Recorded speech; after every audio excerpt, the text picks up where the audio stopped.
O mundo assiste assustado ao aumento no número de desmatamentos e queimadas na floresta amazônica. A gravidade da situação ficou evidente nos últimos dias, quando a cidade de São Paulo viu o céu escurecer em consequência do mau tempo, combinado com a fumaça das queimadas vinda do norte e da região central do país.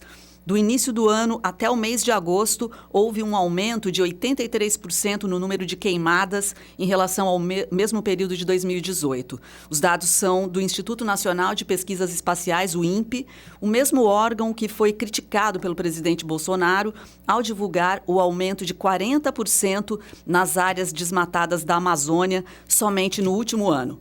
Não é de hoje que a maior floresta tropical do mundo está em perigo. A pergunta é: o que é possível fazer para salvar a Amazônia?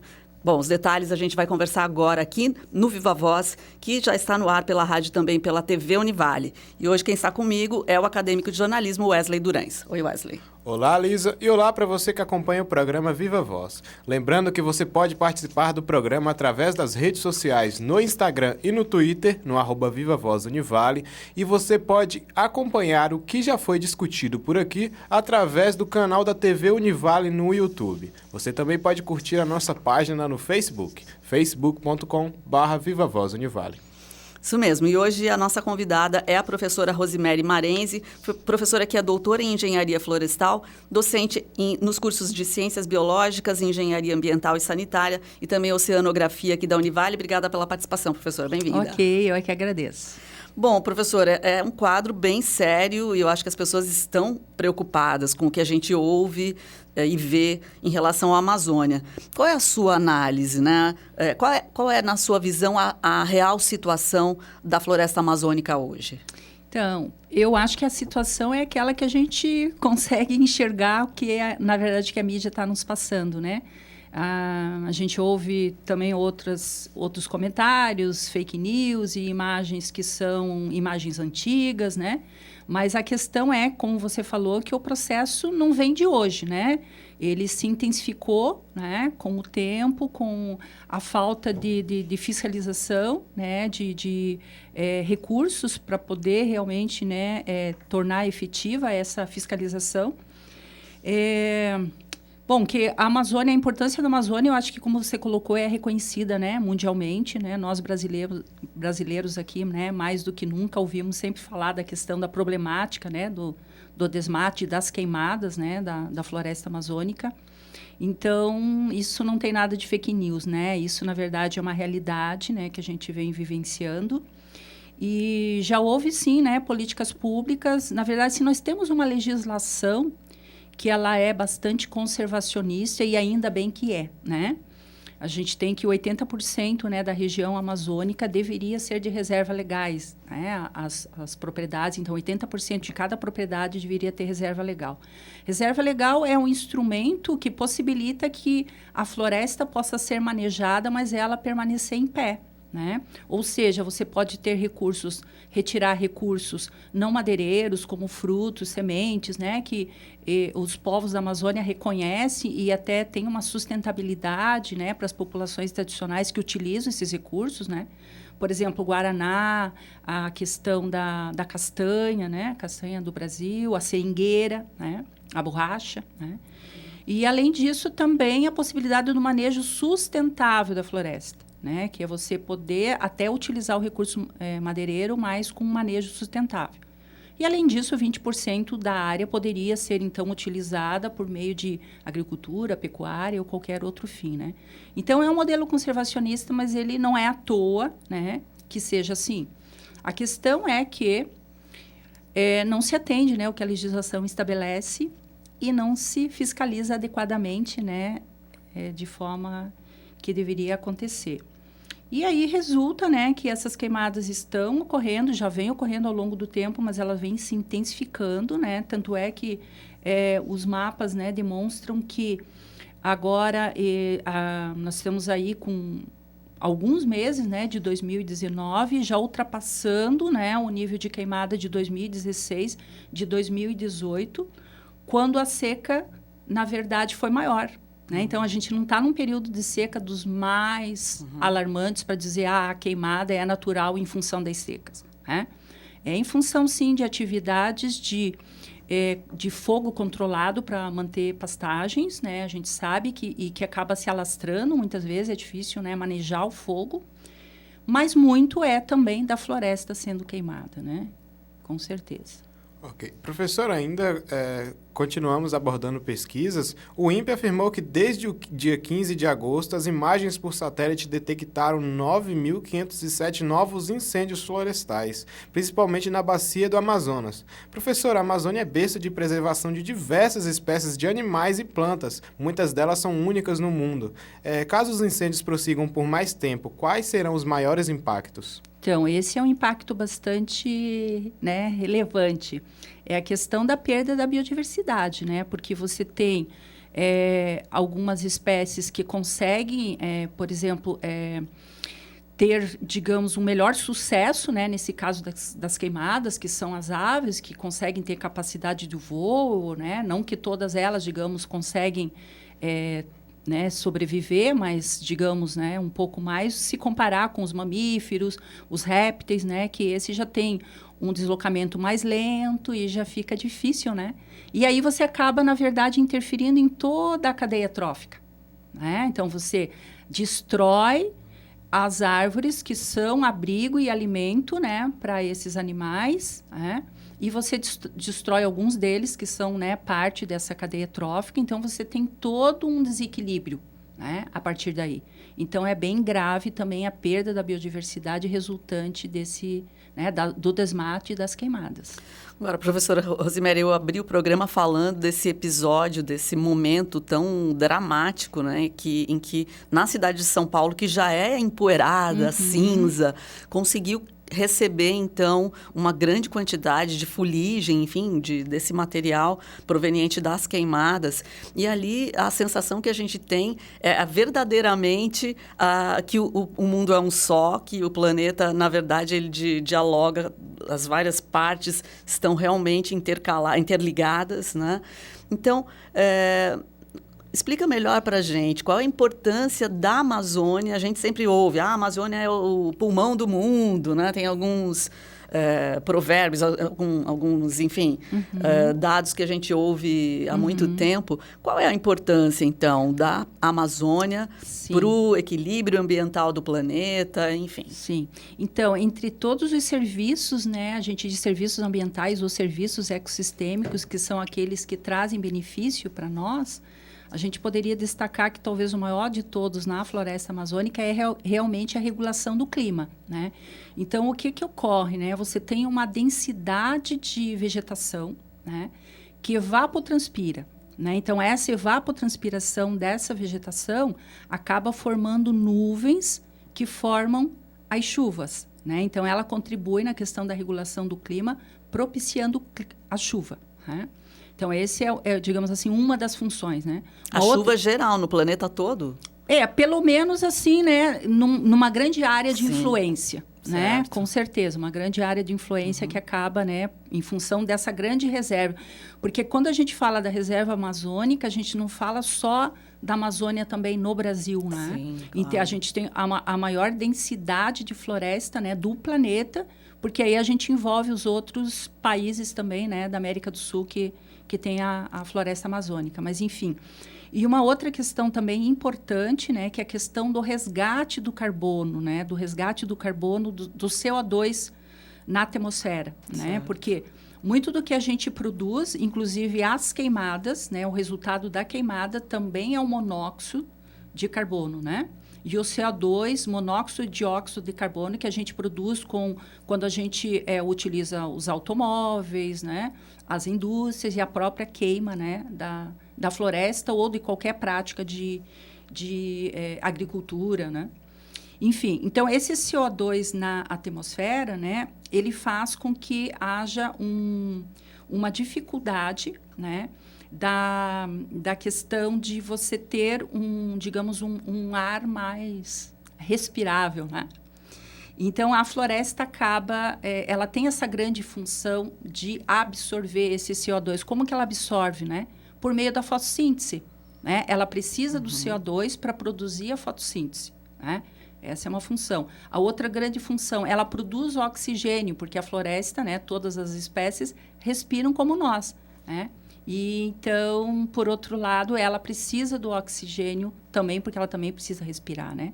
E aí a gente tem o processo de regulação, então, do clima, né? E nessa questão de São Paulo que você mencionou, né? A gente diz o lado bom, né, da situação, é que essa frente fria que criou esse fenômeno, né, de fazer com que se essa fumaça, né, se alastrasse e chegasse até São Paulo, teve o lado bom que foi esse alarme. Né? Então, esse alarme faz com que as pessoas realmente percebam, né, a importância, né, da floresta e como realmente isso acaba afetando numa escala maior, né? Sentir na pele mesmo, não é? Pele, o né? Instituto tal... sentir na respiração, na né? respiração. Porque você está respirando um ar que está... né? E eu imagino que isso também acaba impactando na questão do aquecimento global. Também, né? Também, né? Porque o que acontece, né? Uma parte da radiação que é emitida do Sol, ela entra no nosso planeta e tem que entrar, né? Porque senão ele seria gelado, certo? Só que uma parte entra e uma parte dessa radiação é refletida de novo, ela volta de novo, né? E quando você tem, então, essa atmosfera, né, completamente com gases, essa radiação não consegue voltar. Então, ela acaba ficando, né, na superfície e trazendo esse aumento de temperatura. Né? Então, aí tem uma relação também direta. Né? Ok. Professora, na Amazônia existem áreas que são protegidas e delimitadas por zonas de conservação, mas o fogo avança até por essas áreas. Segundo o INPE, 68 incêndios foram registrados em territórios indígenas e nessas zonas de conservação.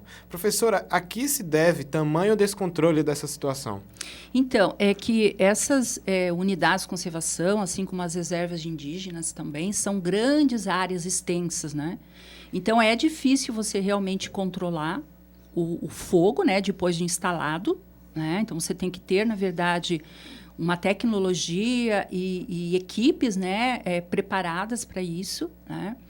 E, então, assim, a melhor forma é a gente prevenir, né? Então, assim, o impedimento de uso do fogo como controle de cultura, né? Porque isso faz parte da nossa cultura de colocar fogo para, em vez de você revolver solo, retirar a matéria orgânica, né, para preparar o solo para a agricultura e para a pecuária, se faz a queimada, né?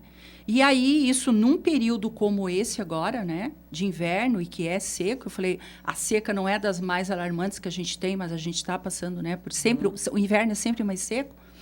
Então, isso faz com que o fogo seja difícil de ser controlado, né?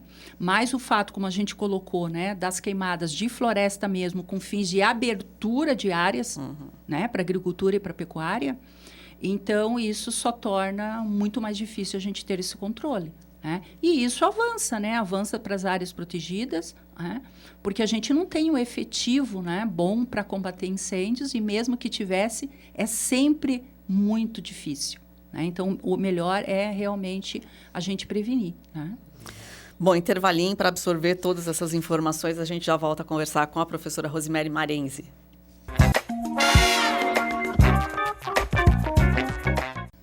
Programa Viva Voz de volta e hoje estamos tratando da atual situação da Amazônia com a professora Rosemary Marenzi.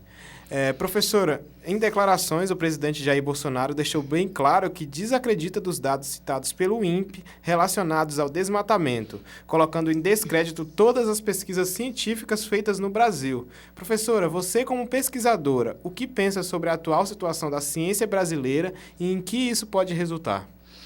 Então, estamos passando por uma fase bem complicada, né? E eu diria assim, até assustadora, né? No sentido de mentalidade, né, como essa. Na verdade, assim, né, nós pesquisadores, a sociedade como um todo, né, nós docentes também, eu acho que a gente está aqui porque acredita na ciência, né, e isso realmente nos deixa bastante tristes, desanimados, né. Mas eu acho que fatos como esse que a gente está vendo, né, que é a questão do alarme que ocorreu em São Paulo e que desperta, né, no sentido de mostrar que o processo realmente é esse, né? A gente precisa conservar, não tem como escapar disso, né? Então, é buscar sempre reverter, né, a situação e usar a ciência para mostrar, né, trazer dados, não sempre de forma alarmante, né? Muitas vezes a gente precisa usar o alarme, o ideal é que a gente pudesse estar trazendo dados que pudessem sempre ser analisados assim de forma coerente, né? Mas em algumas situações é isso que nos resta, né? Então, assim, a questão do INPE, né, é uma instituição que sempre teve muito crédito, né, no meio científico, né, técnico-científico. A gente sabe que, dos dados do INPE, eu acho que eles não são dados totalmente fidedignos, até no sentido da situação ser pior ainda. Né? Para menos e não para mais. Isso, né? Porque a gente tem uma tecnologia que ainda não é, né, digamos assim, aquela. Hoje a gente tem outras plataformas até de acesso livre que mostram, né, situações que realmente é preciso, né, buscar medidas, atender o que a política ambiental, a pública ambiental estabelece, né, investimento de fiscalização e não andar para trás e só andar para frente, né? Agora, professora Rosemary, assim, nós estamos levantando alguns dados que são públicos, que foram declarações feitas por integrantes do governo, e a nossa intenção aqui é tentar compreender e esclarecer para todos que acompanham o nosso programa. E uma das declarações bem recentes em relação às queimadas veio também do presidente Bolsonaro, e ele afirmou que é possível que essas queimadas florestais sejam criminosas, e mesmo sem ele ter provas, enfim, ele acabou indicando as ONGs, né? Como as ONGs que atuam na proteção ambiental poderiam estar envolvidas nesses incêndios ilegais. O que eu acho que é importante discutir aqui a intenção não é a gente condenar esse ou aquele grupo, mas até que ponto isso pode ser verdade, né? Será que a política brasileira, nesse momento que a gente vive, ainda tem espaço para esse tipo de situação, de acusações que, de repente, quem está sofrendo as consequências é o povo brasileiro em geral, né? Sim. De novo, uma situação bastante, né, complicada e complexa ao mesmo tempo, né? Porque isso repercute de uma forma muito negativa, né? Levando em descrédito ONGs que têm um reconhecimento, né, internacional, né? Então é bastante complicado, assim, né? E que não só atuam na questão da proteção da natureza, mas que também publicam e trazem resultados também, né? Então, assim, também estão no campo, também estão envolvidos com pesquisa. Uhum. Então, assim, não são ONGs que, digamos, não tem um comprometimento, né? Não tem um envolvimento, né? Tem sim, né? Com dados científicos. Sim, né? E muitas vezes trabalhando em parceria com instituições, com universidades, né? Então, são instituições importantes, né? Que eu acho que a gente tem que trazer, na verdade, para somar, né? E não, né, afastar e ter toda essa desconfiança, né? Eu acredito que não seja ingenuidade da minha parte, mas eu não acredito que uma ONG que idealize, né, que tenha como ideal, né, a questão da proteção da natureza, pudesse ser responsável por um ato desse, como, por exemplo, as queimadas, né? Seria totalmente absurdo e aí realmente seria, né, uma coisa mais drástica, né? Agora, falando justamente dessa questão do desmatamento, mas agora dando um enfoque maior de volta às queimadas, né, que estão acontecendo, dentre todas as regiões, Norte e Centro-Oeste que sofrem com as queimadas em 2019, o estado do Mato Grosso lidera em número de focos de incêndio. Foram mais de 13.600, segundo o próprio INPE. Uma curiosidade ainda mais alarmante é que mesmo entre os meses de julho e setembro, quando é proibido promover queimadas no estado, houve um aumento de 205% no número de incêndios em relação ao ano anterior. Professora, há um descaso na proteção florestal, isso é de fato visível, e quem deveria ser responsável por isso, por essa fiscalização, por essa análise? Então, na verdade, são os órgãos ambientais, né, das instituições, né, ambientais estaduais ou municipais, junto com a Polícia Ambiental, né? Eles são responsáveis por essa fiscalização na questão do controle, né, do uso dessas práticas. Porque, né, de novo, a gente está num período aí de seca, né, então é um período bastante, digamos assim, que a vegetação fica bastante suscetível, né, às queimadas. Naturalmente já fica suscetível. Então, imagine você tendo a propagação do fogo próximo, né? E aí, com a falta de efetivos, né, de fiscalização, também tecnologia, porque a gente tem que investir nessas situações em combate por meio de uso de aviões, né? Então, assim, é um investimento caro, né? Então, exige, na verdade, recursos com esse fim, né? Com fins de combater as queimadas, né? Além do que também atividades educativas, né? No sentido de mostrar o perigo que tudo isso traz, né? Em termos para a própria propriedade, né, para os danos que podem trazer para a biodiversidade, com perdas de vidas de pessoas também, de patrimônios, né? Então, é um processo que precisa realmente, né, de investimento, né, de recursos humanos e recursos financeiros, né, e não deixar de investir, né? Professora Rosiméria, uma equipe de pesquisadores da Universidade de Oklahoma publicou um estudo na revista científica Nature Sustainability, informando que entre 2000 e 2017, a Amazônia brasileira perdeu cerca de 400 mil quilômetros quadrados de área verde. É o equivalente ao território da Alemanha, né, em área de floresta. E quais são as principais atividades, então, que estão contribuindo para esse desmatamento? Principalmente o agronegócio, né, que está se instalando, né, tanto na região do Cerrado quanto na região da Amazônia, né? Então, são as aberturas de fronteiras, né, saindo do Sudeste, do Sul, né, e chegando nessas áreas. A questão é que a gente precisa desenvolver, a gente precisa de alimento, ok, a gente precisa, mas a gente precisa otimizar também, né, aquilo que a gente já tem, né, em termos de agricultura e de pastagem, né, sem ter que abrir novas fronteiras, né, e poder promover, né, o desenvolvimento a partir da floresta em pé, né, que hoje a gente já tem, né, digamos assim, subsídios para entender a importância dos recursos que podem ser gerados da floresta, né, a partir dela se mantendo em pé, mas há que se ainda investir no sentido de realmente valorizar, né, os recursos vindo daí, né, para que realmente eles se tornem interessantes do ponto de vista econômico também, claro, né, para poder, digamos assim, suprir, né,